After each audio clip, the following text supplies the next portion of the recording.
It's Friday. We're It's just Friday. having fun, I right? know. It's gonna be. This is good. It's gonna be a good show. Yeah. This might go down as the best show. Maybe. Biden finally ousts the Border Patrol chief that Trump put into place before Biden was elected. And this guy, he just wanted to keep building walls. Finally, this guy is out. Good. His name is Border Patrol Chief Rodney Scott. Na na na na. Na na na na. Hey, hey, hey. Goodbye. So Scott was appointed in January 20 by the pumpkin himself. He is very hard line. News came down 2 days ago that he's finally going to be ousted. This is when Vice President Kamala Harris is set to visit the U.S.-Mexico border. Now, Scott received notice on Wednesday of his reassignment, which gave him the option to relocate, resign, or retire. That is the 3 R's of working for the U.S. government. When you get Relocate, the 3 resign, R and letter, retire, resign, and relocate. It's a wrap. It's a wrap. So he got it. Scott said there was no rationale or reason required. I can tell you the rationale. He was hired by Pumpkin. Right. That's the rationale. He said he's going to stay 60 more days for a smooth transition. So he's gone. Bye. Bye. Meanwhile, they had a infrastructure deal, and I've been saying for weeks, it has nothing to do with the Republicans and Democrats having a bipartisan deal because they don't want Biden to pass anything. Okay? They want Biden to be the know nothing, do nothing president. And I've been saying it for weeks. So they can go into the midterm election, say, what did this guy do for America? What did he do for you? Nothing. Sleepy Joe, he's tired, he's fallen asleep, he's a bumbling fool, he's done nothing to help you. Go back to the Republicans. That's going to be their thing. Right. So I said, so why would they ever want to make any deal? And here I'm saying, wow, they made a deal. But it's really, if you read the fine print, the Democrats say they are not going to pass this bipartisan infrastructure deal unless they get everything that they want in what's called a reconciliation, which is where the Democrats go. It's another form of getting 50 votes in a budget deal without any Republican support. And they say they will only do this infrastructure deal if they can do a reconciliation with all of the other things that they want that was left out of this infrastructure deal. They can do reconciliation for environmental protection and everything else. And presumably immigration, although I didn't see the word immigration in their discussions. And it goes back to what I said 3 days ago. This is just political showmanship, this budget deal. In the end, if the Democrats want something to happen, they will need 50 Democrats to come together, vote for the legislation that they want to pass infrastructure, environment, guns, immigration. And if they don't, then they will be labeled the do-nothing party, the do-nothing president. It all goes back to a grand bargain between liberals and moderates in the Democratic Party. This is just showmanship because the Democrats have already said they will not vote for it unless they get everything else they want in a reconciliation, the progressives. So in the end, there has to be a grand compromise in the Democratic Party.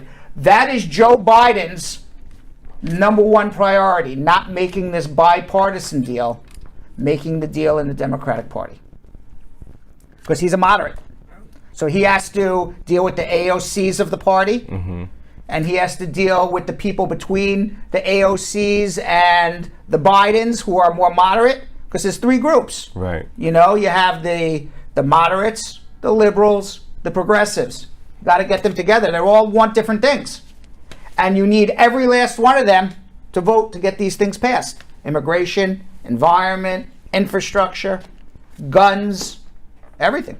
Yeah. So when I first said it, I said, damn, I was wrong. I can't believe this. But now I read it, I said, damn, I was right. Meanwhile, it's Pride Week. This month of June is Pride Month. And this weekend begins right after the 10th anniversary of Governor Andrew Cuomo's signing of the Marriage Equality Act and the first marriages of same-sex couples in the state of New York On Thursday, the anniversary date of the 10-year anniversary of same-sex marriages, Cuomo signed the Gender Recognition Act, which adds a gender-neutral option on driver's licenses and birth certificates. Oh. As in 2020, due to the pandemic, this year's annual Pride March, because there is a Pride March in New York. Have you ever been to the Pride March? Yeah, I had to cover it. You covered it. I covered it. Yeah, I went just to watch. It's lovely. Everybody just lovely. loves It is. It's pretty wild. It is very wild. It's pretty wild. It is wild. Yeah, it's a pretty wild scene down there. But it's fun to watch. Everybody's just so happy. Everyone's very happy. It's fun to watch, and you just got to go with the flow, right? Yeah. Got no choice. There's people half clothed, no clothes. This is very right. That's There's a lot going on down there. Yeah. But it's fun to watch. Have you ever gone, Vanessa? I haven't. Really? I think that it happens in the summertime. So, any event, in 2020, there was no. There was barely a march due to the pandemic. In this year's annual Pride March, it's going to be a limited march, and most of the program is going to be online on AB7 starting at noon. But there are some in-person events, marches, and rallies planned for the weekend that include the annual New York City. This is not my word because I don't like this word. Okay. We've been talking about it beforehand. Yes. But it's what they're calling it. They're calling it the New York City Dyke March. It starts at 5 p.m. in Bryant Park. I don't like it because I think that word is a negative word. A derogatory. And it's a derogatory word. I don't really like But they're calling themselves, the people who are marching in this for gay rights, they're calling it that word. Mm-hmm. And I don't know, I guess there's a reverse psychology that if you're calling it yourself, it's okay. Right. But if others call it, it's not okay. I guess there's some. I mean, that's just like the B word, Right. Even the N word. The N word. Right. Yeah, even the N stuff word. like that. Right. Yeah. So, but this, I personally don't like that theory. Right. I don't think nobody should call anybody the N word. Right. All right. That's my opinion, but it's acceptable in certain circles. Mm-hmm. I don't think anyone should be calling anybody a D word in this parade, but it's acceptable if you're calling it yourself. That's the way the world is, I guess. Yeah, that is. What do you think, Vanessa? Yep. As long as I'm saying I guess it's A-okay, but I mean, we can also take this back to double standards. Yeah. So, With male and female, but so the D March, I'm going to call it the D March. Okay. Or the Lesbian March or whatever, starting at 5 p.m. near Bryant Park. And on Sunday, the Reclaim Pride Coalition's Queer Liberation March and Rally, which does not have police participants or corporate sponsorship, is going to start at 2:30, also at Bryant Park. Oh. And in some more Pride news, Sesame Street is introducing 3 new characters, a married gay couple and their daughter. Wow. Yes. Alan Muraoka. oh, wow. Alan Muraoka, who plays Alan, posted on Facebook, Sesame Street has always been a welcoming place of diversity and inclusion, so I'm excited to introduce Nina's brother Dave, his husband Frank, and their daughter Mia to our sunny street. So I wonder how the people at Fox News are going to take this. They're probably not going to like it too How are much. the people at Fox News going to take this one? They're they're not like, our beloved Sesame Street has some Pride members now. Right. And so they're not actual puppets. They're going to be playing like real people.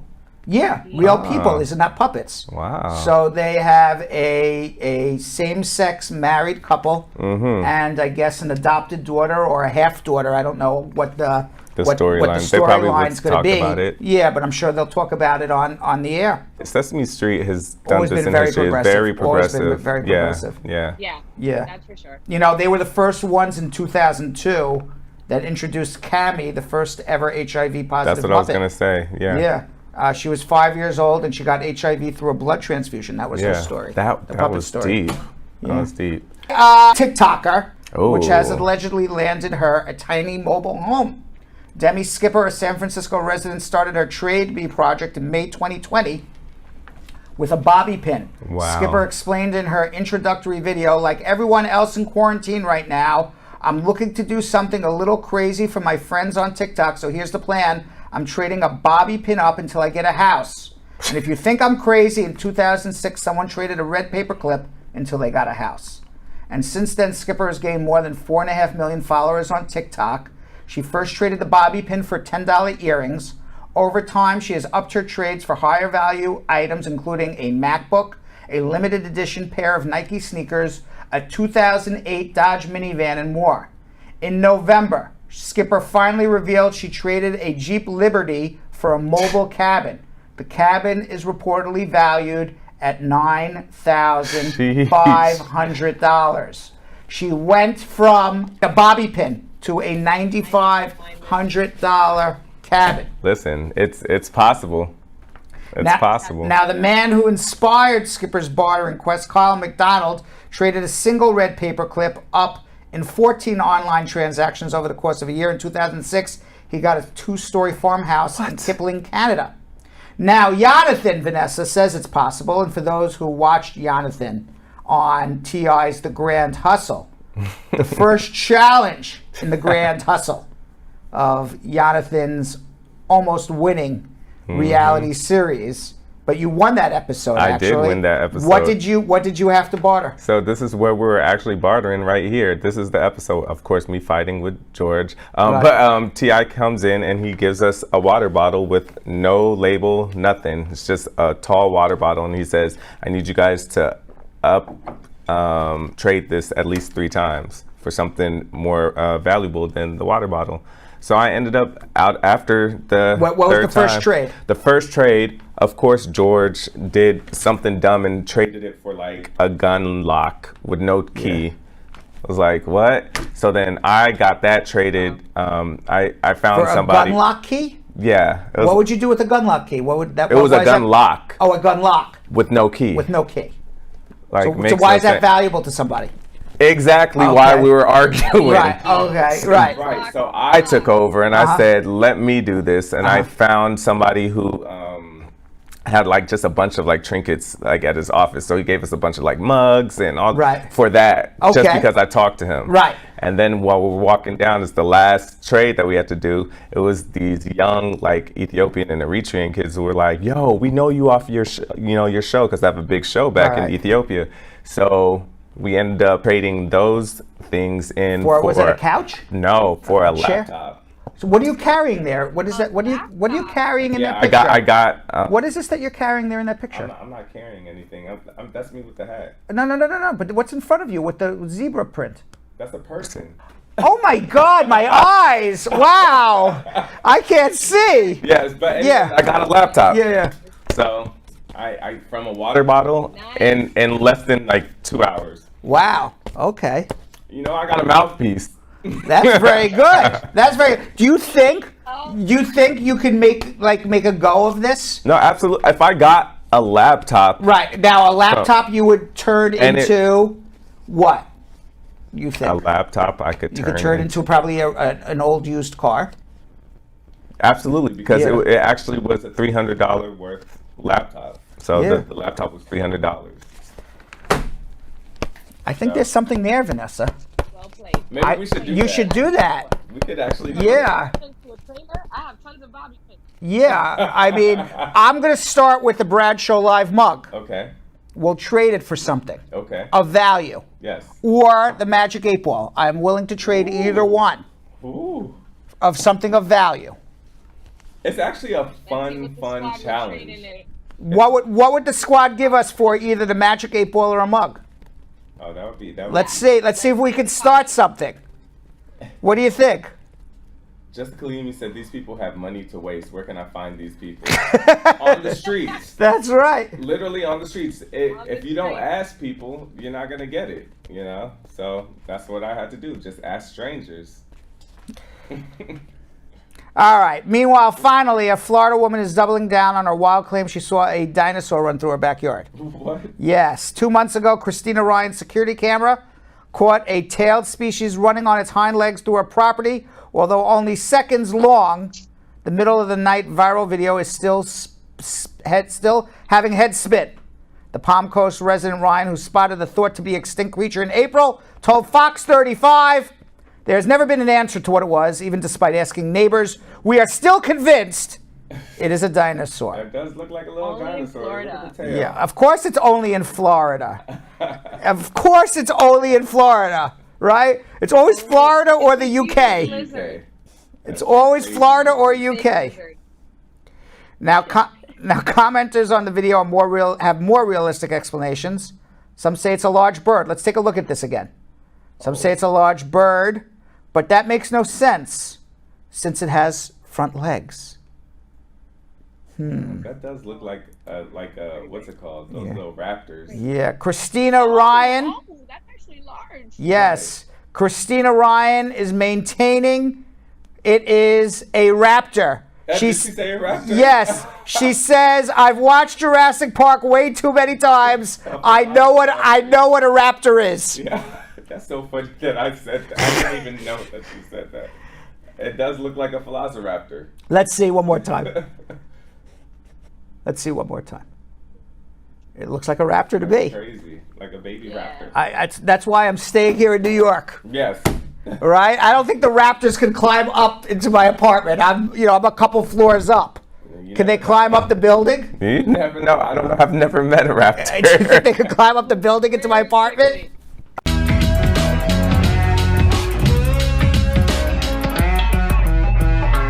Thanks for watching. For more Bradshaw Live, like and subscribe to our YouTube channel.